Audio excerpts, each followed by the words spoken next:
Hello, welcome to virtual classroom. PSC എക്സാംസിന് ആവശ്യമായിട്ടുള്ള SCERT text ബുക്കിനെ base ചെയ്തിട്ടുള്ള ക്ലാസ്സസാണ് നമ്മൾ പ്രൊവൈഡ് ചെയ്യുന്നത്. ഇന്ന് നമ്മൾ 6ാം ക്ലാസ് ആണ് പഠിക്കുന്നത്. 6ാം ക്ലാസ് എന്ന് പറയുമ്പോൾ നമ്മൾ ഓൾറെഡി കവർ ചെയ്തിട്ടുള്ളതാണ്. പക്ഷെ നമുക്ക് ഈ വർഷം 2025 ടെക്സ്റ്റ് ബുക്കുകൾ അപ്ഡേറ്റ് ആയിട്ടുണ്ട്. ക്ലാസ്സുകൾ 2, 4, 6, 8, 10 എന്നിവയിലൊക്കെ ഈ വർഷം എന്തായിട്ടുണ്ട്, ടെക്സ്റ്റ് ബുക്കുകൾ അപ്ഡേറ്റ് ആയിട്ടുണ്ട്. അപ്പോൾ നമ്മൾ എന്ത് ചെയ്യണം, നമ്മൾ പ്രിപ്പയർ ചെയ്യുമ്പോഴും അതിനെ ബേസ് ചെയ്തിട്ട് തന്നെ നമ്മൾ അപ്ഡേറ്റഡ് ആയിട്ടുള്ള സിലബസ് വെച്ച് തന്നെ പഠിക്കണം. അപ്പോൾ അതുകൊണ്ട് തന്നെ നമ്മൾ ഈ ടെക്സ്റ്റ് ബുക്കിനെ 2025 അപ്ഡേറ്റഡ് ആയിട്ടുള്ള ടെക്സ്റ്റ് ബുക്കിനെ ബേസ് ചെയ്തിട്ടാണ് ഇന്നത്തെ ക്ലാസ് എടുക്കുന്നത്. ഇന്ന് ഫസ്റ്റ് ക്ലാസ് ആണ് കേട്ടോ. നമ്മൾ ഫസ്റ്റത്തെ ചാപ്റ്ററാണ് ഇന്ന് നോക്കുന്നത്. ഈ ടെക്സ്റ്റ് എന്ന് പറയുന്നത് നമുക്ക് 2025 അപ്ഡേറ്റഡ് ആയിട്ടുള്ള ടെക്സ്റ്റ് ബുക്കാണ്.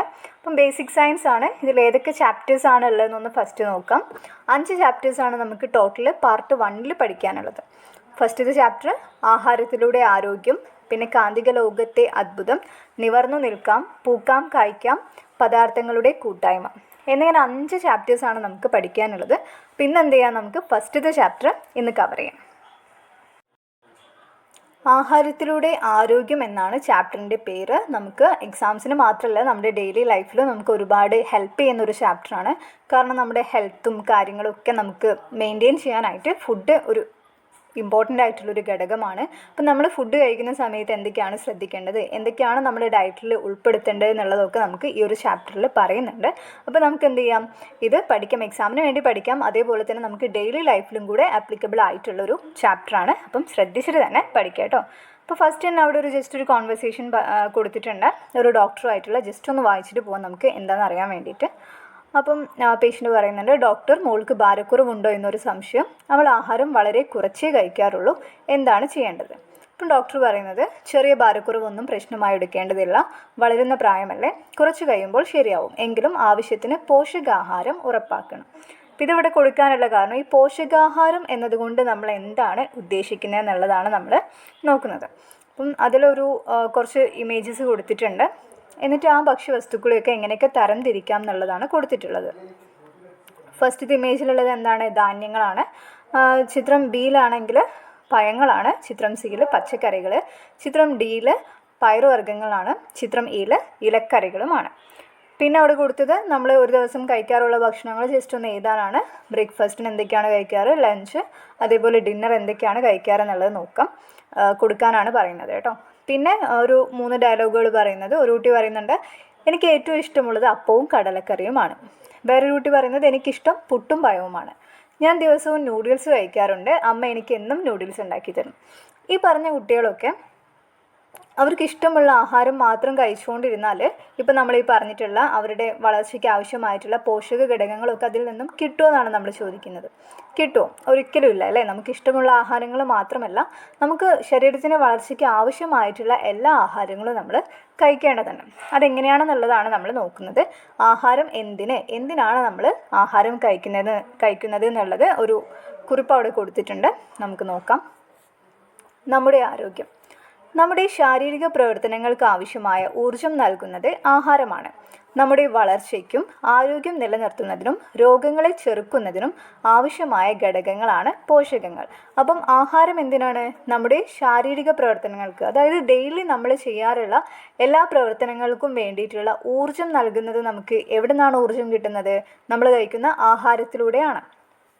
നമ്മുടെ വളർച്ചയ്ക്കും ആരോഗ്യം നിലനിർത്തുന്നതിനും അതേപോലെ രോഗങ്ങളെയൊക്കെ ചെറുക്കുന്നതിനും ആവശ്യമായിട്ടുള്ള ഘടകങ്ങളെയാണ് നമ്മൾ പോഷക ഘടകങ്ങൾ അഥവാ ന്യൂട്രിയൻസ് എന്ന് പറയുന്നത്. ഇവ നമുക്ക് ലഭിക്കുന്നത് ഭക്ഷണ പദാർത്ഥങ്ങളിൽ നിന്നാണ്. ഭക്ഷണ പദാർത്ഥങ്ങളിൽ അടങ്ങിയിട്ടുള്ള പോഷക ഘടകങ്ങളാണ് കാർബോഹൈഡ്രേറ്റുകൾ, പ്രോട്ടീനുകൾ, കൊഴുപ്പുകൾ, വിറ്റാമിനുകൾ, ധാതുക്കൾ തുടങ്ങിയവ.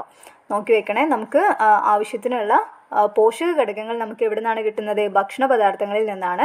ഭക്ഷണ പദാർത്ഥങ്ങളിൽ അടങ്ങിയിട്ടുള്ള പ്രധാനപ്പെട്ട പോഷക ഘടകങ്ങളാണ് കാർബോഹൈഡ്രേറ്റുകൾ, പ്രോട്ടീനുകൾ, കൊഴുപ്പുകൾ, വിറ്റാമിനുകൾ, ധാതുക്കൾ. ജലം ഒരു പോഷക ഘടകമല്ലെങ്കിലും ശാരീരിക പ്രവർത്തനങ്ങൾക്ക് ആവശ്യമായ പ്രധാനപ്പെട്ട ഒരു പദാർത്ഥമാണ്. ഭക്ഷ്യവസ്തുക്കളിൽ കാണുന്ന നാരുകളും ശാരീരിക പ്രവർത്തനങ്ങൾക്ക് ആവശ്യമാണ്. എല്ലാ ആഹാരത്തിലും എല്ലാ പോഷക ഘടകങ്ങളും മതിയായ അളവിൽ ഉണ്ടാകണമെന്നില്ല. അതിനാൽ നാം പലതരം ഭക്ഷ്യവസ്തുക്കൾ ഉപയോഗിച്ച് വിവിധ ആഹാര പദാർത്ഥങ്ങൾ തയ്യാറാക്കി കഴിക്കുന്നു. നാം കഴിക്കുന്ന ആഹാര പദാർത്ഥങ്ങളുടെ അളവ്, കഴിക്കുന്ന സമയം, വൈവിധ്യം, ഗുണമേന്മ എന്നിവ നമ്മുടെ ആരോഗ്യത്തെ സ്വാധീനിക്കുന്നു. അതുകൊണ്ട് എല്ലാവരും പോഷക സമൃദ്ധമായ ഭക്ഷണം കഴിക്കണം. അപ്പോൾ ഇത് നമുക്ക് ജസ്റ്റ് വായിക്കാനേ ഉള്ളൂ, വായിക്കുമ്പോൾ തന്നെ മനസ്സിലാവുന്ന പോയിൻറ്റ്സേ ഉള്ളൂ. പിന്നെ അവിടെ കൊടുത്തിട്ടുള്ള ക്വസ്റ്റ്യൻസും കൂടെ ജസ്റ്റ് ഒന്ന് നോക്കാം. പ്രധാനപ്പെട്ട പോഷക ഘടകങ്ങൾ ഏതെല്ലാമാണെന്നുള്ളത് നമ്മളവിടെ പറഞ്ഞിട്ടുണ്ട്. ഏതൊക്കെയാണ്? കാർബോഹൈഡ്രേറ്റുകൾ, പ്രോട്ടീനുകൾ, കൊഴുപ്പുകൾ, വിറ്റാമിനുകൾ, ധാതുക്കൾ എന്നിവയാണ് പ്രധാനപ്പെട്ട പോഷക ഘടകങ്ങൾ. പിന്നെ വിവിധ തരം ഭക്ഷ്യവസ്തുക്കൾ ഉപയോഗിച്ച് ആഹാരം തയ്യാറാക്കുന്നതിൻ്റെ ആവശ്യകത എന്താണ്? നമ്മൾ ഓൾറെഡി പറഞ്ഞു. ഇപ്പം നമ്മൾ ഒരു ആഹാരം ചൂസ് ചെയ്യുകയാണെങ്കിൽ അതിൽ തന്നെ എല്ലാ പോഷക ഘടകങ്ങളും ഉണ്ടായിരിക്കില്ല. അപ്പോൾ നമുക്ക് എല്ലാ പോഷക ഘടകങ്ങളും കിട്ടണമെങ്കിൽ നമ്മൾ എന്ത് ചെയ്യണം? പലതരത്തിലുള്ള ഭക്ഷണ പദാർത്ഥങ്ങൾ ഉപയോഗിച്ചിട്ട് ആഹാരം ഉണ്ടാക്കി കഴിക്കണം. പിന്നെ നാം എന്തിനാണ് പോഷക സമൃദ്ധമായ ഭക്ഷണം കഴിക്കുന്നത്? നമ്മുടെ വളർച്ചയ്ക്കും ആരോഗ്യം നിലനിർത്തുന്നതിനും രോഗങ്ങളെ ചെറുക്കുന്നതിനും എന്താണ്? നമുക്ക് പോഷക ഘടകങ്ങൾ ആവശ്യമാണ്. ഇനി നമുക്ക് ഈ ഓരോ പോഷക ഘടകങ്ങളെ പറ്റിയിട്ടും പഠിക്കാനുണ്ട്. ആദ്യം നമ്മൾ നോക്കുന്നത് ഊർജം ലഭിക്കാൻ ആവശ്യമായിട്ടുള്ള പോഷക ഘടകത്തെ പറ്റിയിട്ടാണ്. ഏതാണ്? കാർബോഹൈഡ്രേറ്റ്. ശരീരത്തിന് ആവശ്യമായ ഊർജം പ്രധാനമായും ലഭിക്കുന്നത് കാർബോഹൈഡ്രേറ്റിൽ നിന്നാണ്. അന്നജം, പഞ്ചസാര, ഗ്ലൂക്കോസ്, സെല്ലുലോസ്, നാരുകൾ എന്നീ വിവിധ രൂപങ്ങളിൽ കാർബോഹൈഡ്രേറ്റ് ഭക്ഷ്യവസ്തുക്കളിൽ കാണപ്പെടുന്നു. ധാന്യങ്ങൾ, കിഴങ്ങുവർഗ്ഗങ്ങൾ എന്നിവയിൽ കൂടുതൽ അടങ്ങിയിരിക്കുന്നത് അന്നജമാണ്. അപ്പോൾ നമുക്ക് ശരീരത്തിന് ആവശ്യമായിട്ടുള്ള ഊർജ്ജം ലഭിക്കുന്നത് കൂടുതലും എന്തിൽ നിന്നാണ്? കാർബോഹൈഡ്രേറ്റിൽ നിന്നാണ്. അത് പല പല രൂപങ്ങളിൽ നമ്മുടെ ഭക്ഷണങ്ങളിൽ കാണപ്പെടുന്നുണ്ട്. എങ്ങനെയൊക്കെയാണ്? അന്നജം, പഞ്ചസാര, ഗ്ലൂക്കോസ്, സെല്ലുലോസ്, നാരുകൾ എന്നീ വിവിധ രൂപങ്ങളിൽ കാർബോഹൈഡ്രേറ്റ് നമ്മുടെ ഭക്ഷണ സാധനങ്ങളിൽ കാണപ്പെടുന്നുണ്ട്. പിന്നെ കൂടുതലായിട്ടും അന്നജം അടങ്ങിയിട്ടുള്ളത് ഏതിലൊക്കെയാണ്? ധാന്യങ്ങളിലും കിഴങ്ങുവർഗ്ഗങ്ങളിലുമാണ്. നമുക്ക് ആവശ്യമായ ഊർജ്ജം ലഭിക്കണമെങ്കിൽ കഴിക്കുന്ന ആഹാരത്തിൽ കൂടുതലായി ഉൾപ്പെടുത്തേണ്ട ഭക്ഷ്യവസ്തുക്കൾ ഏതൊക്കെയാണെന്നുള്ളതാണ്. ഊർജ്ജം കൂടുതലായിട്ട് ലഭിക്കണമെങ്കിൽ നമ്മൾ എന്ത് ചെയ്യണം? ഈ കാർബോഹൈഡ്രേറ്റ്സ് കൂടുതലായിട്ടുള്ള ഭക്ഷണം കഴിക്കണം. അത് ഈ ധാന്യങ്ങളും കിഴങ്ങുവർഗ്ഗങ്ങളുമാണ്. അപ്പോൾ നമുക്ക് ധാന്യങ്ങളായിട്ടുള്ള അരി, ഗോതമ്പ് എന്നിവയും, പിന്നെ കിഴങ്ങുവർഗ്ഗങ്ങൾ എന്ന് പറയുമ്പോൾ ഉരുളക്കിഴങ്ങ്, മധുരക്കിഴങ്ങ്, കപ്പ, ഇവയിലൊക്കെ എന്ത് ചെയ്യും? നമുക്ക് കൂടുതലായിട്ടും അന്നജം കിട്ടുന്നുണ്ടായിരിക്കും. അപ്പോൾ നമുക്ക് ശരീരത്തിനും ആവശ്യത്തിനുള്ള ഊർജ്ജവും ഈ ഭക്ഷണത്തിലൂടെ കിട്ടും. ഇനി അവിടെ ഒരു ക്വസ്റ്റ്യൻ പറഞ്ഞത്, ഞാൻ എന്നും പാൽ കുടിക്കാറുണ്ട്, പാലിൽ നിന്ന് അന്നജം കിട്ടുമോ എന്നുള്ളതാണ്. അപ്പോൾ നമുക്കൊരു ടെസ്റ്റ് ചെയ്യാൻ പറ്റും. അതായത് ഏതൊക്കെ ഭക്ഷണ പദാർത്ഥങ്ങളിലാണ് അന്നജം ഉണ്ടോ എന്നുള്ളത് നമുക്കറിയാൻ വേണ്ടിയിട്ടൊരു ടെസ്റ്റ് ഉണ്ട്. അതായത് ഭക്ഷണ പദാർത്ഥങ്ങളിൽ അന്നജത്തിൻ്റെ സാന്നിധ്യം ഉണ്ടോ എന്ന് നമ്മൾ ടെസ്റ്റ് ചെയ്യാനുള്ള ഒരു ടെസ്റ്റാണ് അയഡിൻ ടെസ്റ്റ് എന്ന് പറയുന്നത്. ആ ഒരു എക്സ്പെരിമെൻ്റ് ആയിട്ട് തന്നെയാണ് ചെയ്യുന്നത്. എന്തൊക്കെയാണ് ആവശ്യമായ സാമഗ്രികൾ എന്ന് നോക്കാം. 2 ടെസ്റ്റ് ട്യൂബ് വേണം, പാല്, നേർപ്പിച്ച അയഡിൻ ലായനി, കഞ്ഞിവെള്ളം. അപ്പോൾ എന്നിട്ട് നമ്മൾ നോക്കുകയാണ്. 2 ടെസ്റ്റ് ട്യൂബ് എടുക്കുക. ഒന്നിൽ എന്ത് ചെയ്യാം? കുറച്ച് പാൽ ഒഴിക്കുക. രണ്ടാമത്തേതിൽ കുറച്ച് കഞ്ഞിവെള്ളം എടുക്കാം. എന്നിട്ട് ഓരോന്നിലും 2-3 തുള്ളി അയഡിൻ ലായനി ചേർത്ത് നോക്കുക. എന്നിട്ട് നമ്മൾ അതിൻ്റെ കളറ് നോക്കാം. കളറിൽ എന്തെങ്കിലും ചേഞ്ച് വരുന്നുണ്ടോ എന്നുള്ളത് നോക്കിയിട്ടാണ് നമ്മൾ എന്ത് ചെയ്യുന്നത്? അതിൽ അന്നജത്തിൻ്റെ സാന്നിധ്യം ഉണ്ടോ ഇല്ലേ എന്നുള്ളത് മനസ്സിലാക്കുന്നത്. അന്നജം അടങ്ങിയിട്ടുള്ള ഭക്ഷണ പദാർത്ഥമാണെങ്കിൽ അത് കടും നീല നിറമായിട്ട് മാറും. അയഡിൻ ലായനിയിൽ അന്നജം എന്ത് ചെയ്യും? കടും നീല നിറമായിട്ടാണ് കാണപ്പെടുന്നുണ്ടാവുക. അപ്പോൾ നമുക്ക് ഇതിലിപ്പോൾ ഏതാണ്? പാലിലുണ്ടായിരിക്കില്ല, പകരം എന്തിലുണ്ടാവും? കഞ്ഞിവെള്ളം എന്ന് വെച്ചാൽ എന്താണ്? നമ്മുടെ അരി വേവുമ്പോൾ ഉണ്ടാവുന്ന വെള്ളമാണ്. അപ്പോൾ അരിയിൽ ഓൾറെഡി നമ്മൾ പറഞ്ഞതാണ് അന്നജം അടങ്ങിയിട്ടുണ്ട്. അപ്പം കഞ്ഞിവെള്ളത്തിലായിരിക്കും കടും നീല നിറമായിട്ടുണ്ടാവുക. അങ്ങനെ നമുക്ക് ചെയ്തു നോക്കാനുള്ള കുറച്ച് എക്സ്പെരിമെൻറ്റിൻ്റെയും കൂടിയാണ് അവിടെ കൊടുത്തിട്ടുള്ളത്. അന്നജം അയഡിനുമായി ചേരുമ്പോൾ ഇരുണ്ട നീല നിറം ഉണ്ടാകുന്നു. ആ പോയിൻ്റ് ഒന്ന് നോട്ട് ചെയ്ത് വയ്ക്കാം. പിന്നെ അവിടെ ചെറുധാന്യങ്ങൾ അഥവാ മില്ലറ്റ്സിനെ പറ്റി പറയുന്നുണ്ട്. അതും കൂടെ നമുക്കൊന്ന് വായിച്ചു നോക്കാം. പുല്ലുവർഗ്ഗത്തിൽപ്പെട്ട വിളകളാണ് ചെറുധാന്യങ്ങൾ അഥവാ മില്ലറ്റുകൾ. അരി, ഗോതമ്പ് എന്നിവയെ അപേക്ഷിച്ച് വളരെ ഉയർന്ന തോതിലുള്ള പ്രോട്ടീൻ, വിറ്റാമിൻ, ധാതുലവണങ്ങൾ എന്നിവ ഇവയിലുണ്ട്. നാരുകളാൽ സമ്പന്നമായ ചെറുധാന്യങ്ങൾ ദഹന പ്രക്രിയയിൽ പ്രധാന പങ്ക് വഹിക്കുന്നു. മുൻകാലങ്ങളിൽ പക്ഷികൾക്കും മൃഗങ്ങൾക്കുമുള്ള ഭക്ഷണമായിട്ടാണ് ഇവ ഉപയോഗിച്ചു വന്നിരുന്നത്. ഇവയുടെ പോഷകമൂല്യം മനസ്സിലാക്കിയതോടുകൂടി മനുഷ്യരും ആഹാരമായി ഉപയോഗിച്ചു തുടങ്ങി. റാഗി, ബജ്ര, തിന, ചോളം, ചാമ തുടങ്ങിയവയൊക്കെ ഈ വിഭാഗത്തിൽ പെടുന്നവയാണ്. അപ്പോൾ നമ്മൾ ജസ്റ്റ് ചെറുധാന്യങ്ങൾ അഥവാ മില്ലറ്റ്സ് എന്താണെന്നുള്ളതാണ് പറഞ്ഞിട്ടുള്ളത്. ഇനി നമുക്ക് നോക്കാനുള്ളത് വളർച്ചയ്ക്ക് പിന്നിൽ നമ്മുടെ ആഹാരത്തിൽ കാർബോഹൈഡ്രേറ്റ് മാത്രം ഉൾപ്പെടുത്തിയാൽ മതിയോ? പോരല്ലേ, ബാക്കി ഘടകങ്ങളും കൂടെ നമുക്ക് നോക്കാനുണ്ട്. അടുത്ത നോക്കുന്നത് പ്രോട്ടീനാണ്. അവിടെ ഒരു കോൺവെർസേഷൻ കൊടുത്തിട്ടുണ്ട്. ഒന്നും ചെയ്യാൻ മോന് ഉഷാറില്ല, എപ്പോഴും നല്ല ക്ഷീണമെന്ന് പറയുന്നു ഡോക്ടർ. ഡോക്ടർ പറയുന്നുണ്ട് കുട്ടിക്ക് വളർച്ചക്കുറവുണ്ട്, മുട്ട, ചെറുപയർ, നിലക്കടല, മത്സ്യം, പാൽ തുടങ്ങിയ ആഹാരങ്ങൾ ധാരാളമായി നൽകണം. ശരീര നിർമ്മിതിക്കും വളർച്ചയ്ക്കും ആവശ്യമായ ഒരു പ്രധാന പോഷകഘടകമാണ് പ്രോട്ടീൻ. പേശികൾ, തലമുടി, ത്വക്ക് എന്നിവയുടെ ആരോഗ്യത്തിന് പ്രോട്ടീൻ ആവശ്യമാണ്. കൂടാതെ ഇവ ഊർജ്ജവും പ്രദാനം ചെയ്യുന്നു. പ്രോട്ടീൻ്റെ കുറവ് മൂലം ക്വാഷിയോർക്കർ, മരാസ്മസ് എന്നീ രോഗങ്ങൾ ഉണ്ടാകുന്നു. നമ്മൾ ആദ്യം പറഞ്ഞ കാർബോഹൈഡ്രേറ്റ്സ് കൂടുതലായിട്ടും നമ്മുടെ ശാരീരിക പ്രവർത്തനങ്ങൾക്ക് ആവശ്യമായിട്ടുള്ള ഊർജ്ജമായിരുന്നു തരുന്നുണ്ടായിരുന്നത്. പ്രോട്ടീൻ എന്തിനാണ്? ശരീര നിർമ്മിതിക്കും വളർച്ചയ്ക്കും ആവശ്യമായിട്ടുള്ളൊരു പോഷക ഘടകമാണ് പ്രോട്ടീൻ. പേശികൾ, തലമുടി, ത്വക്ക് എന്നിവയുടെ വളർച്ചയ്ക്കും ആരോഗ്യത്തിനും എന്താണ് പ്രോട്ടീൻ ആവശ്യമാണ്. പിന്നെ ഇവ ഊർജ്ജവും പ്രദാനം ചെയ്യുന്നുണ്ട്. പിന്നെ പ്രോട്ടീൻ്റെ കുറവ് മൂലം ഉണ്ടാകുന്ന അസുഖങ്ങൾ ഏതാണെന്നുള്ളത് അത് ഇമ്പോർട്ടൻ്റ് ആണ്. PSCക്ക് റിപ്പീറ്റഡ് ആയിട്ട് ക്വസ്റ്റ്യൻസ് വരുന്നതാണ്. പ്രോട്ടീൻ്റെ കുറവ് മൂലം ഉണ്ടാകുന്ന രോഗമാണ് ക്വാഷിയോർക്കറും മരാസ്മസും. ഇനി ഇതിൽ പ്രോട്ടീൻ അടങ്ങിയിട്ടുള്ള കുറച്ച് ഫുഡ് ഐറ്റംസ് കൊടുത്തിട്ടുണ്ട്. ഏതൊക്കെയാണ്? ചെറുപയർ, പനീർ, കശുവണ്ടി, നിലക്കടല, മാംസം, മത്സ്യം, കോഴിമുട്ട, പാല് ഇവയിലൊക്കെ എന്താണ് പ്രോട്ടീൻ അടങ്ങിയിട്ടുണ്ട്. ഇനി അടുത്ത് നമ്മൾ നോക്കുന്നത് കൊഴുപ്പ് അഥവാ ഫാറ്റാണ്. കാർബോഹൈഡ്രേറ്റ്, പ്രോട്ടീൻ എന്നിവ പോലെ കൊഴുപ്പും നമുക്ക് ആവശ്യമാണ്. ഒരേ അളവിൽ കൊഴുപ്പും കാർബോഹൈഡ്രേറ്റും പ്രോട്ടീനും എടുത്താൽ ഏറ്റവും കൂടുതൽ ഊർജ്ജം ലഭിക്കുന്നത് ഏതിൽ നിന്നാണ്? കൊഴുപ്പിൽ നിന്നായിരിക്കും. പിന്നെ അവിടെ ഒരു എക്സ്പെരിമെൻറ്റിനെ പറ്റി പറയുന്നുണ്ട്. അതായത് ഒരു ഭക്ഷ്യവസ്തുവിൽ കൊഴുപ്പുണ്ടോ എന്നുള്ളത് നമ്മൾ കണ്ടെത്താനുള്ളൊരു എക്സ്പെരിമെൻ്റ് ആണ് പറയുന്നത്. എന്താണ്? ജസ്റ്റ് വേറെ എന്നുള്ളൊരു വെള്ള പേപ്പറിൽ ഉറച്ച് നോക്കുക. എന്നിട്ട് ആ ഒരു ഭാഗം ട്രാൻസ്പെറൻ്റ് ആവുന്നുണ്ടെങ്കിൽ അതിലെന്താണ് കൊഴുപ്പ് അടങ്ങിയിട്ടുണ്ടെന്നാണ് പറയുന്നത്. ഓക്കെ. ഇനി ഇതേപോലെ തന്നെ ഫാറ്റ് അടങ്ങിയിട്ടുള്ള, കൊഴുപ്പ് അടങ്ങിയിട്ടുള്ള കുറച്ച് ഫുഡ് ഐറ്റംസ് കൊടുത്തിട്ടുണ്ട്. ഏതിലേക്കാണ്? നമ്മുടെ കോക്കനട്ട് ഓയിൽ, പിന്നെ നെയ്യ്, മീനെണ്ണ, ബട്ടർ, സൺഫ്ലവർ ഓയിൽ, അതിലൊക്കെ എന്താണ് കൊഴുപ്പ് അടങ്ങിയിട്ടുണ്ട്. ആ കൊഴുപ്പ് തന്നെ 2 വിധത്തിലുണ്ട്. സസ്യജന്യ കൊഴുപ്പുകളും ഉണ്ട്, ജന്തുജന്യ കൊഴുപ്പുകളും ഉണ്ട്. സസ്യജന്യ കൊഴുപ്പുകൾ ഏതൊക്കെയായിരിക്കും? ഇത് ഈ ഒരു ഇമേജിലുള്ളത് തന്നെ നമ്മൾ നോക്കുകയാണെങ്കിൽ ഇതിൽ സസ്യജന്യമായിട്ട് വരുന്നത് ഏതാണ്? ഒന്ന് വെളിച്ചെണ്ണ, പിന്നെ ഒന്ന് സൺഫ്ലവർ ഓയിൽ ആയിരിക്കും.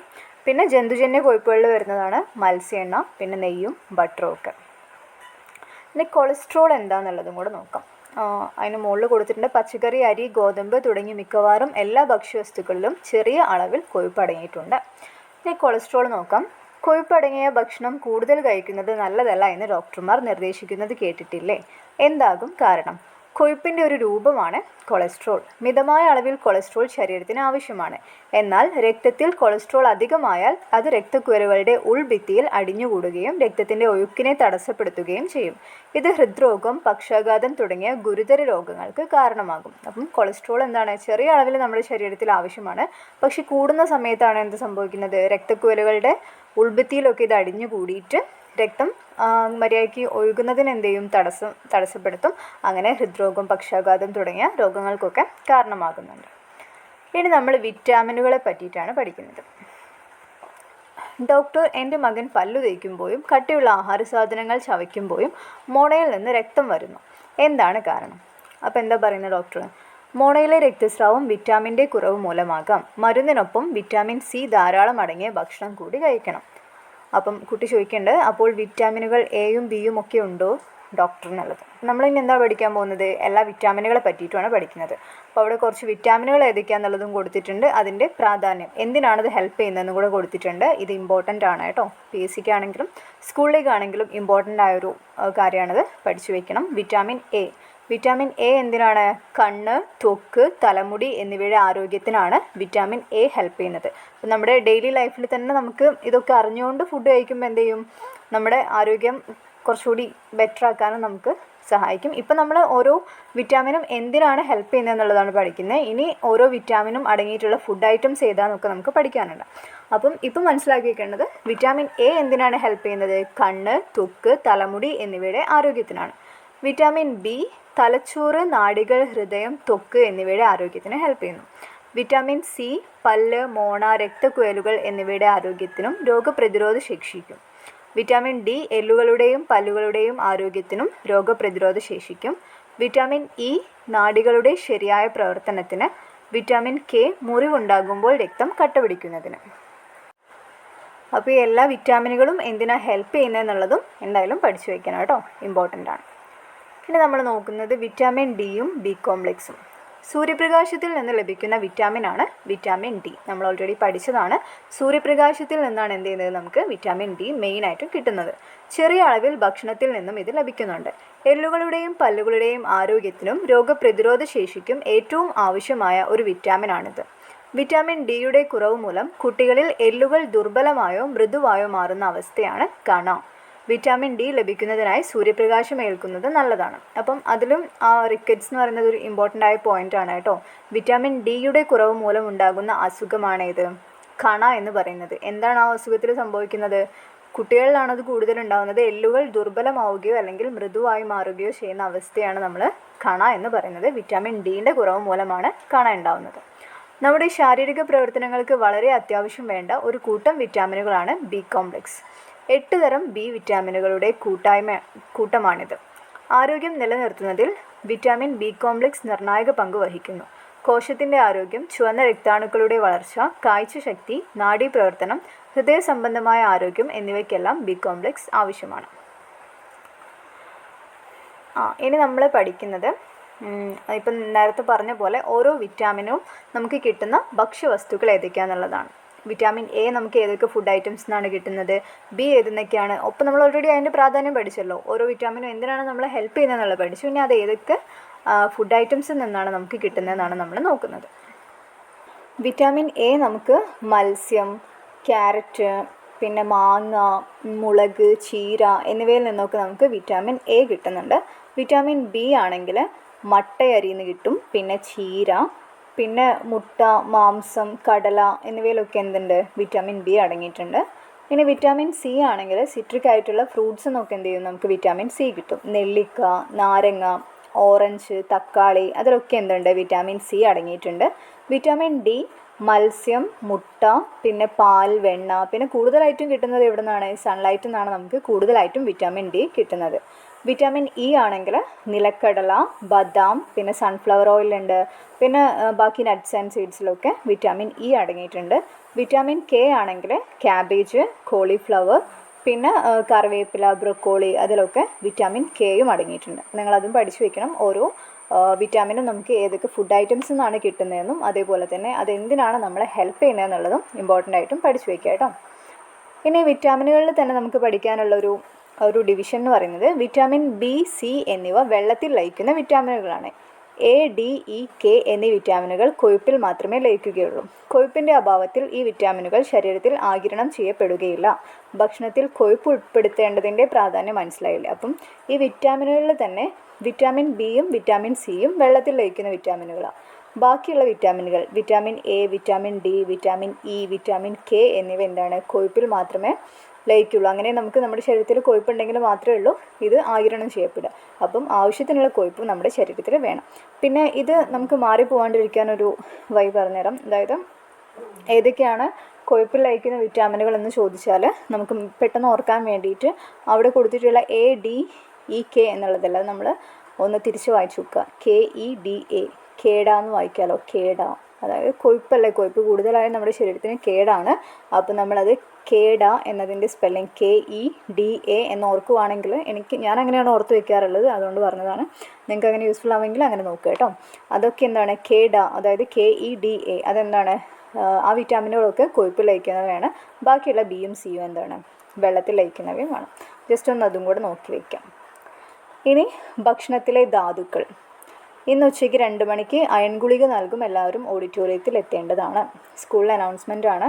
എന്തിനാണ് അങ്ങനെ അയൺ ഗുളിക സ്റ്റുഡൻസിന് കൊടുക്കേണ്ട ആവശ്യം? അയൺ ഒരു ധാതുവാണ്. ഇത്തരം ചില ധാതുക്കൾ ശരീരത്തിൻ്റെ ശരിയായ വളർച്ചയ്ക്കും ആരോഗ്യത്തിനും അത്യന്താപേക്ഷിതമാണ്. ഏതൊക്കെ ധാതുക്കളാണ് നമുക്ക് വേണ്ടത്? അവ ഓരോന്നും നമ്മുടെ വളർച്ചയ്ക്കും ആരോഗ്യത്തിനും സഹായകമാകുന്നത് എങ്ങനെയാണെന്നാണ് നമ്മൾ ഇനി നോക്കുന്നത്. പ്രധാന ധാതുക്കളും അതടങ്ങിയിട്ടുള്ള ആഹാരങ്ങളും അതിൻ്റെ പ്രാധാന്യം എന്താണെന്നുള്ളതും. നേരത്തെ നമ്മൾ വിറ്റാമിൻ്റെ പഠിച്ച പോലെ ധാതുക്കളതും നമുക്ക് പഠിക്കണം, ഇമ്പോർട്ടൻ്റ് ആണ്. ഫസ്റ്റ് നമുക്ക് അയൺ നോക്കാം. അയൺ അഥവാ ഇരുമ്പ്. ആഹാരം. അയൺ അടങ്ങിയിട്ടുള്ള ആഹാരങ്ങൾ ഏതൊക്കെയാണ്? ഇലക്കറികൾ, ശർക്കര, മത്സ്യം, കരൾ എന്നിവയിലൊക്കെ അയൺ അടങ്ങിയിട്ടുണ്ട്. അതിൻ്റെ പ്രാധാന്യം എന്താണെന്ന് വെച്ചാൽ രക്തത്തിലെ ഹീമോഗ്ലോബിൻ്റെ നിർമ്മാണത്തിൽ പ്രധാന പങ്ക് വഹിക്കുന്നത് ആരാണ്? അയണാണ്. പഠിച്ചു വെക്കണേ. പിന്നെ അടുത്തതാണ് കാൽസ്യം. കാൽസ്യം അടങ്ങിയിട്ടുള്ള ആഹാരം മുട്ട, പാൽ, ഇലക്കറികൾ, മത്സ്യം എന്നിവയിലൊക്കെ കാൽസ്യം അടങ്ങിയിട്ടുണ്ട്.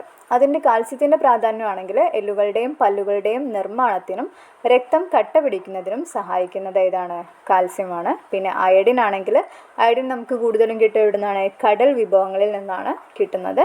തൈറോയ്ഡ് ഗ്രന്ഥിയുടെ പ്രവർത്തനത്തിന് സഹായിക്കുകയാണ് അയഡിൻ ചെയ്യുന്നത്. അപ്പോൾ ഓരോന്നും പഠിച്ചു വയ്ക്കണേ. ഇരുമ്പാണെങ്കിൽ രക്തത്തിലെ ഹീമോഗ്ലോബിൻ്റെ നിർമ്മാണത്തിൽ പ്രധാന പങ്ക് വഹിക്കുന്നുണ്ട്. കാൽസ്യം എല്ലുകളുടെയും പല്ലുകളുടെയും നിർമ്മാണത്തിനും രക്തം കട്ട പിടിക്കുന്നതിനും സഹായിക്കുന്നു. അയഡിൻ തൈറോയ്ഡ് ഗ്രന്ഥിയുടെ പ്രവർത്തനത്തിനാണ് സഹായിക്കുന്നത്. ഇത് ഓരോന്നും കിട്ടുന്ന ഫുഡ് ഐറ്റംസ് ഏതാണെന്നും കൂടെ നമ്മൾ പഠിച്ചു വയ്ക്കാം. ഇനിയിപ്പോൾ നമ്മൾ പറഞ്ഞല്ലോ ഹീമോഗ്ലോബിനെ പറ്റി പറഞ്ഞു, ഹീമോഗ്ലോബിൻ്റെ നിർമ്മാണത്തിന് സഹായിക്കുന്നു. ഈ ഹീമോഗ്ലോബിൻ എന്താണെന്നുള്ളത് നമുക്കൊന്ന് നോക്കാം. ചുവന്ന രക്താണുക്കളിൽ കാണപ്പെടുന്ന വർണ്ണവസ്തുവാണ് ഹീമോഗ്ലോബിൻ. ഇമ്പോർട്ടൻ്റ് ആണ്. ചുവന്ന രക്താണുക്കളിൽ കാണപ്പെടുന്ന വർണ്ണവസ്തുവാണ് ഹീമോഗ്ലോബിൻ എന്ന് പറയുന്നത്. ഇവ രക്തത്തിന് ചുവപ്പ് നിറം നൽകുന്നു. രക്തത്തിൽ എത്തുന്ന ഓക്സിജനെ കോശങ്ങളിൽ എത്തിക്കുന്നതും അവിടെ നിന്ന് കാർബൺ ഡൈ ഓക്സൈഡിനെ തിരിച്ചു കൊണ്ടുപോകുന്നതും ഹീമോഗ്ലോബിനാണ്. രക്തത്തിൽ ഹീമോഗ്ലോബിൻ കുറയുന്ന അവസ്ഥയാണ് അനീമിയ എന്ന് പറയുന്നത്. ഇമ്പോർട്ടൻ്റ് ആണ്, പഠിച്ചു വയ്ക്കുക. ചുവന്ന രക്താണുക്കളിൽ കാണപ്പെടുന്ന വർണ്ണവസ്തുവാണ് ഹീമോഗ്ലോബിൻ എന്ന് പറയുന്നത്. ക്വസ്റ്റ്യൻസ് നമുക്ക് PSC ഉണ്ടായിട്ടുള്ളതാണ്. രക്തത്തിന് ചുവപ്പ് നിറം നൽകുന്ന വർണ്ണവസ്തു ഏതാണെന്നുള്ളത്. ഏതാണ്? ഹീമോഗ്ലോബിൻ ആണ്. ഓക്സിജനെ കോശങ്ങളിലേക്ക് എത്തിക്കുന്നതും അവിടെ നിന്ന് കാർബൺ ഡൈ ഓക്സൈഡിനെ തിരിച്ചു കൊണ്ടുപോകുന്നതും ആരാണ്? ഹീമോഗ്ലോബിൻ ആണ്. രക്തത്തിൽ ഹീമോഗ്ലോബിൻ്റെ അളവ് കുറയുന്ന അവസ്ഥയാണ് അനീമിയ. ഇനി നമ്മൾ അപര്യാപ്തത രോഗങ്ങൾ, അതായത് ഓരോ വിറ്റാമിനുകളും നമ്മുടെ ശരീരത്തിൽ കുറയുന്ന സമയത്ത് ഉണ്ടാകുന്ന അസുഖങ്ങളെ പറ്റിയിട്ടാണ് നോക്കുന്നത്. വിറ്റാമിനുകളും ധാതുക്കളും കുറഞ്ഞ അളവിൽ മാത്രമേ ശരീരത്തിന് ആവശ്യമുള്ളൂ. എങ്കിലും വേണ്ടത്ര അളവിൽ അവ ലഭ്യമായില്ലെങ്കിൽ അതുമായി ബന്ധപ്പെട്ട അപര്യാപ്തത രോഗങ്ങൾ ഉണ്ടാകുന്നുണ്ട്. ഏതൊക്കെയാണെന്നുള്ളത് പഠിക്കണം. ഇതും ഇമ്പോർട്ടൻ്റ് ആണ്. വിറ്റാമിൻ എ എന്തിനൊക്കെ ഹെൽപ്പ് ചെയ്യുന്നു നമ്മൾ ഓൾറെഡി പഠിച്ചു അല്ലേ? കണ്ണിനും ത്വക്കിനും ഒക്കെ ഹെൽപ്പ് ചെയ്യുന്നുണ്ട്. അതിൻ്റെ അപര്യാപ്തത മൂലം, അതായത് വിറ്റാമിൻ എയുടെ കുറവ് മൂലം ശരീരത്തിന് ഉണ്ടാകുന്ന അസുഖമാണ് ഇത് നിശാന്തത എന്ന് പറയുന്നത്. വിറ്റാമിൻ ബിയുടെ കുറവ് മൂലം ഉണ്ടാകുന്നതാണ് ഗ്ലോസിറ്റിസ് എന്ന് വെച്ചാൽ നാവ് വീക്കവും നാവിലെ തൊലി ഇളകുന്ന അവസ്ഥയും. പിന്നെ വായ്പുണ്ണൊക്കെ, വായിൽ പുണ്ണുണ്ടാകുന്നതൊക്കെ വിറ്റാമിൻ ബിയുടെ കുറവ് മൂലമാണ്. പുണ്ണൊക്കെ ഉണ്ടെങ്കിൽ നമുക്ക് വേഗം നമ്മളെന്താ ചെയ്യുക? ബി കോംപ്ലക്സ് വാങ്ങിച്ച് കഴിക്കുകയല്ലേ ചെയ്യുക. അപ്പം വിറ്റാമിൻ ബിയുടെ കുറവ് മൂലമാണ് വായ്പുണ്ണൊക്കെ ഉണ്ടാകുന്നത്. വിറ്റാമിൻ സിയുടെ കുറവ് മൂലം ഉണ്ടാകുന്നതാണ് സ്കർവി. സ്കർവി എന്ന് വെച്ചാൽ മോണയിൽ നിന്നുള്ള രക്തസ്രാവത്തിനെയാണ് നമ്മൾ സ്കർവി എന്ന് പറയുന്നത്. വിറ്റാമിൻ ഡി നമ്മൾ നേരത്തെ പറഞ്ഞു, വിറ്റാമിൻ ഡിയുടെ കുറവ് മൂലം ഉണ്ടാകുന്ന അസുഖം ഏതാണ്? കണയാണ്. അപ്പോൾ ഇത് ഇമ്പോർട്ടൻ്റ് ആയിട്ടും പഠിച്ചു വയ്ക്കുക കേട്ടോ. ഇത് നമുക്ക് അപര്യാപ്തത രോഗങ്ങളും പ്രീവിയസ് ഇയർ ക്വസ്റ്റ്യൻസ് ആയിട്ടൊക്കെ വന്നിട്ടുണ്ട്. ഇനി നിശാന്തത എന്താണെന്നുള്ളത് നോക്കാം. വിറ്റാമിൻ എയുടെ കുറവ് മൂലം ഉണ്ടാകുന്ന അസുഖമാണ് ഇത് നിശാന്തത എന്ന് പറയുന്നത്. എന്താണ് നിശാന്തത? ഇരുട്ടിലും മങ്ങിയ വെളിച്ചത്തിലും അനുഭവപ്പെടുന്ന കാഴ്ചക്കുറവാണ് നിശാന്തത. നിശാന്തതയുള്ള വ്യക്തികൾക്ക് പകലും രാത്രിയിൽ നല്ല വെളിച്ചത്തിലും കാഴ്ചയ്ക്ക് യാതൊരു തകരാറും ഉണ്ടായിരിക്കില്ല. നിശാന്തത എന്ന് പറയുന്നത് എന്താണ്? നൈറ്റ് ബ്ലൈൻഡ്നെസ് എന്നാണ് പറയുന്നത്. അതായത് ഇരുട്ടിലും മങ്ങിയ വെളിച്ചത്തിലും എന്ത് ചെയ്യും? കാഴ്ചക്കുറവ് തോന്നും, കാണാൻ പറ്റാത്ത അവസ്ഥയിലാണ് നമ്മൾ നിശാന്തത എന്ന് പറയുന്നത്. ഇരുട്ടിലും മങ്ങിയ വെളിച്ചത്തിലും അനുഭവപ്പെടുന്ന കാഴ്ചക്കുറവ്. അവർക്ക് എന്തായിരിക്കും? പകലും രാത്രിയിൽ നല്ല വെളിച്ചമൊക്കെ ഉള്ളപ്പോൾ എന്ത് ചെയ്യും? ഒരു പ്രശ്നം ഉണ്ടായിരിക്കില്ല. പക്ഷേ മങ്ങിയ വെളിച്ചത്തിലും ഇരുട്ടിലും ആയിരിക്കും ഈ ഒരു പ്രശ്നം ഉണ്ടാവുക. അതിനെയാണ് നമ്മൾ നിശാന്തത എന്ന് പറയുന്നത്. ഇനി ധാതുക്കളുടെ, ഇപ്പം നമ്മൾ പറഞ്ഞ വിറ്റാമിൻ്റെ അഭാവം മൂലം ഉണ്ടാകുന്ന രോഗങ്ങളാണ്. ഇപ്പം നേരത്തെ നമ്മൾ പഠിച്ച പോലെ ധാതുക്കളുടെ അഭാവം മൂലം ഉണ്ടാകുന്ന രോഗങ്ങൾ ഏതൊക്കെയാണെന്നുള്ളതും കൂടെ പഠിക്കണം. അയണിൻ്റെ കുറവ് മൂലം ഉണ്ടാകുന്നത് ഏതാണ്? അനീമിയ ആണല്ലേ. നമ്മൾ നേരത്തെ പറഞ്ഞു അനീമിയ അഥവാ വിളർച്ച. അയഡിൻ്റെ കുറവ് മൂലം ഉണ്ടാകുന്ന രോഗമാണ് ഗോയിറ്റർ. കാൽസ്യത്തിൻ്റെ കുറവ് മൂലം ഉണ്ടാകുന്ന രോഗമാണ് ഓസ്റ്റിയോപൊറോസിസ് എന്ന് പറയുന്നത്. ഇതും പഠിച്ചു വയ്ക്കണം. അയണിൻ്റെ anaemia, iodine, goitre, calcium, osteoporosis. ഇനി ഇതൊക്കെ ഈ ക്വസ്റ്റ്യൻസ് തന്നെയാണ് കേട്ടോ. ഇതുമായിട്ട് ബന്ധപ്പെട്ടുള്ള ക്വസ്റ്റ്യൻസ് തന്നെയാണ്. അയണിൻ്റെ അഭാവം മൂലം ഉണ്ടാകുന്ന രോഗാവസ്ഥ ഇതാണ് അനീമിയ അഥവാ വിളർച്ച. ഗോയിറ്റർ രോഗം ഉണ്ടാകാതിരിക്കാൻ നാം ഭക്ഷണത്തിൽ ഉൾപ്പെടുത്തേണ്ട ആഹാര വസ്തുക്കൾ ഏതാണ്? ഗോയിറ്റർ ഉണ്ടാകുന്നത് എന്താണ്? അയഡിൻ്റെ കുറവ് മൂലമാണ്. നമ്മൾ സമുദ്രത്തിൽ നിന്നാണല്ലോ, നമുക്ക് സമുദ്ര വിഭവങ്ങളിൽ നിന്നാണ് നമുക്ക് അയഡിൻ കിട്ടുന്നത്. അപ്പോൾ അത് നമ്മൾ എന്ത് ചെയ്യണം? ഉൾപ്പെടുത്തണം. പിന്നെ ഓസ്റ്റിയോപൊറോസിസ് ഉണ്ടാകാതിരിക്കാൻ ഏതൊക്കെ തരം ഭക്ഷ്യവസ്തുക്കൾ നമ്മുടെ ആഹാരത്തിൽ ഉൾപ്പെടുത്തണം? കാൽസ്യം കിട്ടാൻ വേണ്ടിയിട്ടുള്ളത് അല്ലേ. കാൽസ്യം ഏതൊക്കെ ഫുഡ് ഐറ്റംസിൽ നിന്നായിരുന്നു കിട്ടുന്നത്? മുട്ട, പാൽ, മത്സ്യം എന്നിവയിൽ നിന്നൊക്കെയാണ് നമുക്ക് കാൽസ്യം കിട്ടുന്നത്. അപ്പം ഓസ്റ്റിയോപൊറോസിസ് ഉണ്ടാവാതിരിക്കാൻ നമ്മൾ ആ ഭക്ഷണങ്ങളൊക്കെ നമ്മുടെ ഇതിൽ ഡയറ്റിൽ ഉൾപ്പെടുത്തണം. എന്തിനാണ് സ്കൂളുകളിൽ അയൺ ഗുളിക വിതരണം ചെയ്യുന്നത്? എന്തിനാണ്? അയണിൻ്റെ കുറവ് മൂലം ഉണ്ടാകുന്ന അസുഖമാണ് ഇത് അനീമിയ എന്ന് പറയുന്നത്. അതില്ലാണ്ടാവാനാണ് നമ്മൾ സ്കൂളുകളിലും കുട്ടികളിലാണല്ലോ കൂടുതൽ ചാൻസ് കൊടുക്കുന്നത്. ഇനിയിപ്പോൾ നമ്മൾ പറഞ്ഞ 2 രോഗങ്ങൾ അവിടെ കൊടുത്തിട്ടുണ്ട്. Osteoporosis എന്താണെന്നുള്ളതും goitre എന്താണെന്നുള്ളതും. അസ്ഥികളിലെ ധാതുക്കളുടെ സാന്ദ്രത കുറയുന്നത് മൂലം എല്ലുകളുടെ കട്ടി കുറഞ്ഞ് ദുർബലമാകുന്ന അവസ്ഥയാണ് ഓസ്റ്റിയോപൊറോസിസ് അല്ലെങ്കിൽ അസ്ഥിക്ഷയം. എല്ലുകളുടെ ബലക്ഷയം, പൊട്ടൽ എന്നിവയ്ക്ക് ഇത് കാരണമാകുന്നുണ്ട്. ഇപ്പം ഓസ്റ്റിയോപൊറോസിസ് എന്താണെന്നുള്ളതാണ് ഇപ്പം പറഞ്ഞത്. കാൽസ്യത്തിൻ്റെ കുറവ് മൂലം ഉണ്ടാകുന്ന അസുഖമാണല്ലേ. അസ്ഥികളിലെ ധാതുക്കളുടെ സാന്ദ്രത കുറയുന്നത് മൂലം എല്ലുകളുടെ കട്ടി കുറഞ്ഞ് ദുർബലമാകുന്ന അവസ്ഥയാണിത്. ഇതിൻ്റെ പേര് അസ്ഥിക്ഷയം എന്ന് പറയൂ കേട്ടോ. എല്ലുകളുടെ ബലക്ഷയം, പൊട്ടൽ എന്നിവയ്ക്ക് ഇവ കാരണമാകുന്നുണ്ട്. ഇനി ഗോയിറ്റർ എന്ന് പറഞ്ഞാൽ അയഡിൻ്റെ കുറവ് മൂലം ഉണ്ടാകുന്ന അസുഖമാണ്. നാം കഴിക്കുന്ന ഭക്ഷണത്തിൽ അയഡിൻ്റെ അഭാവം മൂലം തൊണ്ടയിലെ തൈറോയിഡ് ഗ്രന്ഥി വലുതാകുന്ന അവസ്ഥയാണ് സിമ്പിൾ ഗോയിറ്റർ, തൊണ്ടമുഴ. തൈറോയിഡ് ഗ്രന്ഥിയുടെ ഹോർമോൺ ഉൽപ്പാദനത്തിന് അയഡിൻ ആവശ്യമാണ്. ഇനി പോഷകേതര ഘടകങ്ങൾ. പോഷക ഘടകങ്ങളെ പോലെ തന്നെ പ്രധാനപ്പെട്ട മറ്റു ചില ഘടകങ്ങളും നമ്മുടെ ആരോഗ്യത്തിന് ആവശ്യമാണ്. അവ ഏതെല്ലാമാണെന്നാണ് നമ്മൾ നോക്കുന്നത്. വാഴപ്പിണ്ടി മുറിച്ചു നോക്കി അവയിലെ നാരുകൾ നിരീക്ഷിക്കൂ. നാരുകളുള്ള മറ്റേതെല്ലാം ഭക്ഷണ സാധനങ്ങൾ നിങ്ങൾക്കറിയാം. ആഹാരത്തിൽ നാരുകൾ ഉൾപ്പെടുത്തേണ്ടതിൻ്റെ ആവശ്യകത എന്താണെന്നാണ് നമ്മൾ പഠിക്കുന്നത്. നാരുകൾ അഥവാ ഫൈബർ. സസ്യാഹാരത്തിലൂടെ ലഭിക്കുന്നതും ശരീരത്തിന് ദഹിപ്പിക്കാൻ കഴിയാത്തതുമായ സെല്ലുലോസ് ആണ് നാരുകൾ. സസ്യാഹാരത്തിലൂടെ ലഭിക്കുന്നതും ശരീരത്തിന് ദഹിപ്പിക്കാൻ കഴിയാത്തതുമായ സെല്ലുലോസ് ആണ് നാരുകൾ എന്ന് പറയുന്നത്. നാരുകൾ പോഷക ഘടകമല്ല എങ്കിലും ദഹനം, വൻകുടലിലൂടെ വിസർജ്യ വസ്തുക്കളുടെ പുറംതള്ളൽ എന്നിവ സുഗമമാക്കുന്നത് നാരുകളാണ്.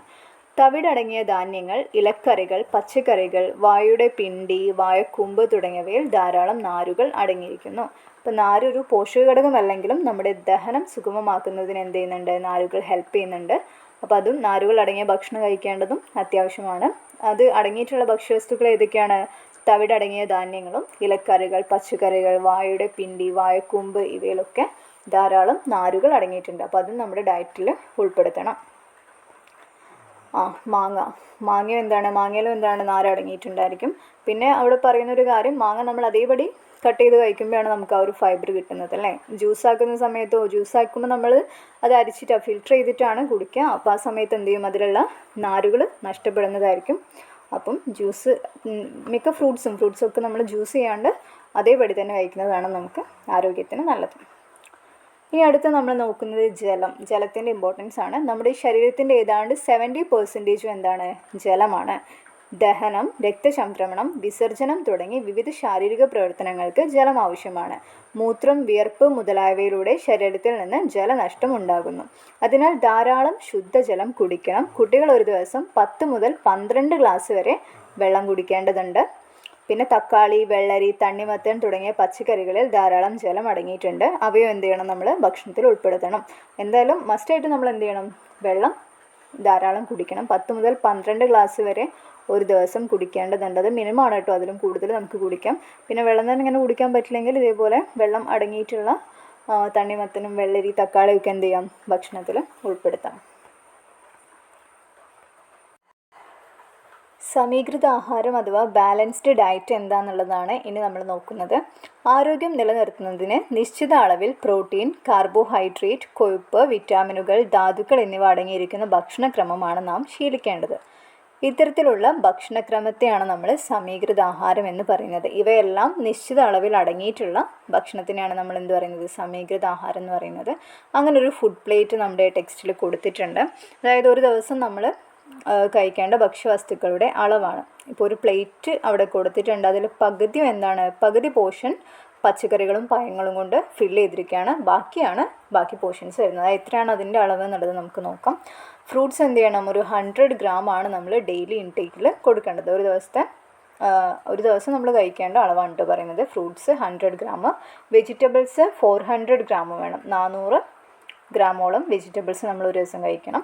പിന്നെ പയറുവർഗ്ഗങ്ങൾ, മുട്ട, മത്സ്യം, മാംസ ഇവയെല്ലാം ഒരു 85 ഗ്രാം കഴിക്കണം. പിന്നെ പാല് അല്ലെങ്കിൽ തൈര് 300 ml. പിന്നെ അണ്ടിപ്പരിപ്പുകൾ, വിത്തുകൾ 30 ഗ്രാം, കൊഴുപ്പുകൾ 27 ഗ്രാം, ധാന്യങ്ങൾ 260 ഗ്രാം. ഇതാണ് ഒരു ഒരു സമീകൃത ആഹാരം അല്ലെങ്കിൽ ഒരു ദിവസം നമ്മൾ എടുക്കേണ്ട വിറ്റാമിനുകളുടെയും പ്രോട്ടീൻ്റെയും ഒക്കെ ഒരു ഇൻടേക്ക് എന്ന് പറയുന്നത്. ഇത്രയും നമ്മൾ എന്തായാലും ഒരു ദിവസം കഴിച്ചിട്ടുണ്ടായിരിക്കണം. അത് വെച്ചിട്ട് നിങ്ങളോടൊരു ഡയറ്റ് പ്ലാൻ ഉണ്ടാക്കാനായിട്ട് പറയുന്നത്. ഒരു ഫുഡ് പ്ലേറ്റ് നിങ്ങൾ കഴിക്കുന്ന ഇത്രയും പോർഷൻസ് വേണം. അതായത് ഓരോന്നും ഇത്ര അളവിൽ നമുക്ക് വേണം. അത് വെച്ചിട്ട് നിങ്ങൾക്ക് കഴിക്കാൻ പറ്റുന്ന ഇത് ഉണ്ടാക്കാനാണ് അവിടെ കൊടുത്തത്. പിന്നെ ഇവിടെ കൊടുത്ത ഒരു ആക്ടിവിറ്റി സ്കൂളിലെ ലഞ്ചിൻ്റെ ഓരോ ദിവസത്തെയും മെനു നോക്കിയിട്ട് അതിലെന്തൊക്കെ അടങ്ങിയിട്ടുണ്ടെന്നുള്ളത് കൊടുക്കാനാണ്. പിന്നെ കലോറി എന്താണെന്നുള്ളത് കൊടുത്തിട്ടുണ്ട്, നോക്കാം. ഭക്ഷണത്തിലെ ഊർജ്ജത്തിൻ്റെ അളവ് കണക്കാക്കുന്ന യൂണിറ്റാണ് കലോറി. നമുക്ക് ഫെമിലിയർ ആയിട്ടുള്ളൊരു വേർഡായിരിക്കും അല്ലേ. കലോറി എന്ന് പറയുന്നത് എന്താണ്? ഭക്ഷണത്തിലെ ഊർജ്ജത്തിൻ്റെ അളവ് കണക്കാക്കുന്ന ഒരു യൂണിറ്റാണ് കലോറി എന്ന് പറയുന്നത്. ശ്വസനം, രക്തചംക്രമണം തുടങ്ങിയ ശാരീരിക പ്രവർത്തനങ്ങൾ നിർവഹിക്കുന്നതിന് ഊർജ്ജം ആവശ്യമാണ്. ശാരീരിക അധ്വാനമുള്ള ഒരു പുരുഷന് പ്രതിദിനം ശരാശരി 1900 മുതൽ 2400 കലോറി വരെ ഊർജം ആവശ്യമാണ്. ആർക്കാണ്? ശാരീരിക അധ്വാനമുള്ള ഒരു പുരുഷന് കേട്ടോ. ഇനി ശാരീരിക അധ്വാനമുള്ള ഒരു സ്ത്രീക്കാണെങ്കിൽ പ്രതിദിനം ശരാശരി 1600 മുതൽ 2000 കലോറി വരെ ഊർജം വേണം. ഒരു മുതിർന്ന കുട്ടിക്ക് പ്രതിദിനം ശരാശരി 1200 മുതൽ 1400 കലോറി വരെ ഊർജ്ജം ആവശ്യമാണ്. അപ്പോൾ ഇത്രയും ഊർജ്ജം കിട്ടാനുള്ള ഫുഡ് എന്ത് ചെയ്യണം? നമ്മൾ ഓരോ ദിവസവും കഴിക്കുന്നുണ്ടായിരിക്കണം. സ്കൂൾ ഉച്ചഭക്ഷണത്തിലൂടെ ഏകദേശം 750 കലോറി ഊർജ്ജം ലഭിക്കുന്നുണ്ട്. അതിന് അനുസരിച്ചിട്ടുള്ള ഫുഡാണ് സ്കൂളിന് നമുക്ക് ലഞ്ചായിട്ട് പ്രൊവൈഡ് ചെയ്യുന്നുണ്ടായിരിക്കാം. അപ്പം ബാക്കി കലോറി കിട്ടുന്നത് നമ്മൾ ബാക്കി കഴിക്കുന്ന ഫുഡിൽ നിന്ന് കിട്ടുന്നുണ്ട് എന്നുള്ളത് നമ്മൾ ഉറപ്പുവരുത്തണം. ഇനി പോഷകമൂല്യങ്ങൾ നഷ്ടപ്പെടാതിരിക്കാൻ ശ്രദ്ധിക്കേണ്ട എന്തൊക്കെയാണ്? പച്ചക്കറി മുറിച്ചതിന് ശേഷം കഴുകുമ്പോൾ എന്ത് ചെയ്യും? നഷ്ടപ്പെടും. പിന്നെ പച്ചക്കറികളൊക്കെ വേവിക്കുന്ന സമയത്ത്, കൂടുതൽ സമയം വേവിക്കുന്ന സമയത്തും ഈ പോഷകങ്ങൾ നഷ്ടപ്പെടുന്നുണ്ട്. ഇത്രയേ ഉള്ളൂ. ആരോഗ്യത്തോടെ വളരാൻ പോഷകസമൃദ്ധമായ ആഹാരം കഴിക്കേണ്ടതിൻ്റെ ആവശ്യം മനസ്സിലായല്ലോ അല്ലേ? നമ്മൾ ഈ ഒരു ചാപ്റ്ററിൽ നമ്മുടെ ആരോഗ്യത്തിന് നമ്മൾ കഴിക്കേണ്ട ഭക്ഷണങ്ങളെ പറ്റിയിട്ടും അളവുകളെ പറ്റിയിട്ടൊക്കെയാണ് കൃത്യമായിട്ട് പറഞ്ഞിട്ടുള്ളത്. അപ്പം നമുക്ക് ഡെയിലി ലൈഫിൽ, ഞാൻ ആദ്യം പറഞ്ഞിട്ടുണ്ടായിരുന്നു, നമുക്ക് ഡെയിലി ലൈഫിലും കൂടെ ഹെൽപ്പ് ചെയ്യുന്നൊരു ചാപ്റ്ററാണ്. നമുക്ക് PSCക്ക് ആണെങ്കിലും സ്കൂളിനാണെങ്കിലും ഒക്കെ ഇമ്പോർട്ടൻ്റ് ആയിട്ടുള്ളൊരു ചാപ്റ്ററാണ്. നിങ്ങൾ ഡെയിലി ലൈഫിലും കൂടെ ഇത് ഇംപ്ലിമെൻറ്റ് ചെയ്യാനായിട്ട് നോക്കുക. ഓരോ ഫുഡ് കഴിക്കുമ്പോഴും ഇത് കഴിക്കുമ്പോൾ എനിക്ക് എന്താ കിട്ടുന്നത്, എന്ത് വിറ്റാമിനാണ് ഇതിന്ന് കിട്ടുന്നതെന്ന് കൂടെ അവെയർ ആയതിനു ശേഷം കഴിക്കുക. അങ്ങനെ നമുക്ക് ഡെയിലി അത്യാവശ്യമായിട്ടുള്ള ഫുഡ് ഐറ്റംസ് ഒക്കെ എന്ത് ചെയ്യാം? നമ്മുടെ ഡയറ്റിൽ ഇൻക്ലൂഡ് ചെയ്യാം. ഇനി അവിടെ കുറച്ച് ക്വസ്റ്റ്യൻസ് ആണ്, നിങ്ങൾക്ക് ചെയ്യാവുന്നതേ ഉള്ളൂ. ജസ്റ്റ് നമുക്കൊന്ന് വായിച്ചു പോവാം. പോഷക ഘടകങ്ങളും അവ കൂടുതലായിട്ട് അടങ്ങിയിരിക്കുന്ന ആഹാര വസ്തുക്കളും കൊടുത്തിട്ടുണ്ട്. മാച്ച് ചെയ്യാനാണ്. കാർബോഹൈഡ്രേറ്റ് കൂടുതൽ അതിലേതിലാണ്? ഇലക്കറികൾ, പയറുവർഗ്ഗങ്ങൾ, മുട്ട, ധാന്യങ്ങൾ, എണ്ണകൾ. ധാന്യങ്ങളിലാണ് കാർബോഹൈഡ്രേറ്റ് ഉള്ളത്. പിന്നെ ധാതുക്കൾ നമുക്ക് കിട്ടുന്നത് കൂടുതലായിട്ടും ഇലക്കറികളിലായിരിക്കും. കൊഴുപ്പ്, എണ്ണകൾ, പ്രോട്ടീൻ, പയറുവർഗ്ഗങ്ങൾ, മുട്ട എന്നിവയിൽ. അയഡിൻ അടങ്ങിയ ആഹാരം കഴിക്കാത്തൊരു വ്യക്തിക്ക് വരാവുന്ന ആരോഗ്യ പ്രശ്നം ഏതാണ്? അയഡിൻ്റെ അഭാവം മൂലം ഉണ്ടാകുന്നതാണ് ഗോയിറ്റർ. നാരുകളെ ദഹിപ്പിക്കാൻ നമ്മുടെ ശരീരത്തിന് കഴിയില്ല. പിന്നെ എന്തിനാണ് നാരുകളുള്ള ആഹാരം കഴിക്കണമെന്ന് പറയുന്നത്? എന്തിനാണ്? ദഹിപ്പിക്കാൻ കഴിയുന്നില്ല, പക്ഷേ നമ്മുടെ ദഹനം നടക്കണമെങ്കിലും, ദഹനം സുഗമമായി നടക്കുന്നതിനും വിസർജനങ്ങളെ വൻകുടലിലൂടെ പുറന്തള്ളപ്പെടുന്നതിനുമൊക്കെ നാരുകൾ പ്രധാനപ്പെട്ട ഒരു പങ്ക് വഹിക്കുന്നുണ്ട്. പല്ലിൻ്റെ ആരോഗ്യത്തിന് ഏത് പോഷക ഘടകമാണ് വേണ്ടത്? ഈ പോഷക ഘടകം നമുക്ക് ഏതൊക്കെ ആഹാര വസ്തുക്കളിൽ നിന്ന് ലഭിക്കും? പല്ലിന് ഏത് ഹെൽപ്പ് ചെയ്യുന്നത്? കാൽസ്യം പല്ലിൻ്റെ ആരോഗ്യത്തിന് ഹെൽപ്പ് ചെയ്യുന്നുണ്ട്. കാൽസ്യം നമുക്ക് മുട്ട, പാൽ ഉൽപ്പന്നങ്ങളിൽ നിന്നൊക്കെ, മത്സ്യത്തിൽ നിന്നൊക്കെ കിട്ടുന്നുണ്ട്. ടീച്ചർ ഇന്ന് അയൺ ഗുളിക തന്നു, പക്ഷേ ഞാനത് കഴിച്ചില്ല. അരുണ പറയുന്നതിനോട് നിങ്ങൾ യോജിക്കുന്നുണ്ടോ? എന്തുകൊണ്ട്? യോജിക്കുന്നുണ്ടോ? ഇല്ല അല്ലേ? കാരണം നമുക്ക് അത്രയും ഇമ്പോർട്ടൻ്റ് ആയ ഒരു കാര്യമായതുകൊണ്ടാണ് സ്കൂളിലൂടെ നമുക്ക് അയൺ ഗുളിക തരുന്നത്. നമ്മുടെ ഡയറ്റിൽ നമ്മുടെ അയൺ ധാതു എന്തായിരിക്കണം? നമ്മുടെ ഡയറ്റിൽ ഇൻക്ലൂഡഡ് ആയിരിക്കണം. ആവശ്യത്തിനില്ലെങ്കിൽ നമുക്ക് വിളർച്ച, അനീമിയ വരാനുള്ള ചാൻസ് ഉണ്ട്. അത് തടയാൻ വേണ്ടിയിട്ടാണ് സ്കൂളിലൂടെ അയൺ ഗുളിക തരുന്നത്. അപ്പോൾ നമ്മളിത് കഴിക്കണം. വിറ്റാമിനുകളും ധാതുക്കളും നമ്മുടെ ശരീരത്തിന് കുറഞ്ഞ അളവിലല്ലേ ആവശ്യമുള്ളൂ. അതിനാൽ അവ അടങ്ങിയിട്ടുള്ള ഭക്ഷ്യവസ്തുക്കൾ ആഹാരത്തിൽ കുറച്ച് മാത്രം ഉൾപ്പെടുത്തിയാൽ മതി. ഒരു കുട്ടിയുടെ അഭിപ്രായമാണിത്. ഇതിനോട് യോജിക്കുന്നുണ്ടോ? ഇല്ല. കാരണം കുറച്ച് മതി, പക്ഷേ നമ്മൾ കഴിക്കുന്ന ഫുഡ് ഐറ്റംസ്, അതടങ്ങിയിട്ടുള്ള ഐറ്റംസ് കുറച്ചാണ് കഴിക്കുന്നതെങ്കിൽ നമ്മൾ വിചാരിക്കുന്ന അത്ര പ്രോട്ടീൻ അതിൽ ഉണ്ടാവണം എന്നില്ല. പിന്നെ അത് മൊത്തം നമ്മുടെ ശരീരത്തിന് ആഗിരണം ചെയ്യാൻ പറ്റണമെന്നുമില്ല. നമ്മൾ ആവശ്യത്തിനുള്ള ഐറ്റംസ് എന്ത് ചെയ്യണം? കഴിക്കണം. കുറച്ച് മാത്രം കഴിച്ചാൽ പോരാ. കുറച്ചാണെങ്കിലും അതിന് അത്രയും നമ്മൾ വിചാരിക്കുന്ന അത്ര പ്രോട്ടീൻ അതിൽ ഉണ്ടായിരിക്കണം എന്നില്ല. അപ്പം കുറഞ്ഞ അളവിൽ കഴിച്ചാൽ പോരാ. ഇത്രയും കാര്യങ്ങളെ നമുക്ക് ഈ ഒരു ഫസ്റ്റ് ചാപ്റ്ററിൽ പഠിക്കാനുള്ളൂ. കുറച്ച് തുടർ പ്രവർത്തനമാണ്, അത് നിങ്ങൾക്ക് ചെയ്ത് നോക്കാവുന്നതേ ഉള്ളൂ. അപ്പം ഇമ്പോർട്ടൻ്റ് ആയിട്ടുള്ളൊരു ചാപ്റ്ററാണ് കേട്ടോ. നിങ്ങൾക്ക് യൂസ്ഫുൾ ആയിട്ടുണ്ടാവുമെന്ന് വിചാരിക്കുന്നു. എന്തെങ്കിലും ഡൗട്ട് ഉണ്ടെങ്കിൽ നിങ്ങൾ കമൻറ്റ് സെക്ഷനിൽ ചോദിക്കാം, നമുക്ക് ക്ലിയർ ചെയ്യാം. പിന്നെ ഞാൻ എന്ത് ചെയ്യാം, നാളെ നമുക്ക് ഇതിനെ ബേസ് ചെയ്തിട്ടുള്ള കുറച്ച് ക്വസ്റ്റ്യൻസ്, ഈ ചാപ്റ്ററിനെ ബേസ് ചെയ്തിട്ടുള്ള കുറച്ച് ക്വസ്റ്റ്യൻസ് കമ്മ്യൂണിറ്റി പോസ്റ്റ് ആയിട്ട് ഇടുന്നുണ്ട്, ക്വിസസ് ആയിട്ട്. അപ്പോൾ നിങ്ങൾക്ക് എന്ത് ചെയ്യാം, ഓപ്ഷൻസും കൊടുക്കാം, ആൻസർ ചെയ്യണം മസ്റ്റ് ആയിട്ട് കേട്ടോ. അപ്പോൾ നിങ്ങൾ പഠിച്ചിട്ടുണ്ടോയെന്ന് നിങ്ങൾക്ക് ചെക്ക് ചെയ്യാനുള്ളൊരു ഓപ്പർച്യൂണിറ്റിയാണ്. അപ്പോൾ അത് മിസ് ചെയ്യരുത്. നാളെ അപ്ലോഡ് ചെയ്യുന്നതായിരിക്കും. അപ്പോൾ നിങ്ങളത് എന്തായാലും പ്രാക്ടീസ് ചെയ്ത് നോക്കുക കേട്ടോ. അപ്പോൾ യൂസ്ഫുൾ ആയിട്ടുണ്ടെങ്കിൽ വീഡിയോ ലൈക്ക് ചെയ്യുക, കമൻറ്റ് ചെയ്യുക, സബ്സ്ക്രൈബ് ചെയ്യുക. നമുക്കിനി അടുത്ത ചാപ്റ്റേഴ്സും അതേപോലെ തന്നെ മാറിയിട്ടുള്ള, ഇപ്പോൾ നമ്മൾ 6th ആണല്ലോ തുടങ്ങിയത്, ഇനി ബാക്കി ക്ലാസ്സസും ഒക്കെ നമ്മൾ എടുക്കുന്നുണ്ട്. അപ്പോൾ എല്ലാവരും സബ്സ്ക്രൈബ് ചെയ്യുക, സപ്പോർട്ട് ചെയ്യുക. Thank you for watching. Happy learning.